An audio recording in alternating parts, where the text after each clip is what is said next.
आदमी के कैसे बनाएगा बंदर। चलो देखते हैं गाइस, ये वाला ऐसा करना चाहिए। ऐसा हम लोग ये है बंदर कैरेक्टर है।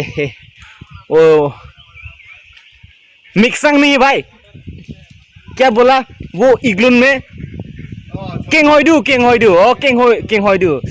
हमको जैसे है किंग होइडू के कैरेक्टर, इसलिए हमको ये आइकनिक ख्याल में लगा दिया था। मेरा मतलब यूज कर रहा था। मैं पैर के ऊपर रहा, पैर नहीं भाई, पैर के ऊपर में बोलना चाहिए था। अरे हम अब भी नीचे जाना पड़ेगा, नहीं तो बारिश में आएगा। अभी में इतना कुंग कांग डुंग ऊपर में, और इसलिए मैं बोल रहा ना डुंग पैर डुंग इसलिए हम अभी नीचे जाना पड़ेगा।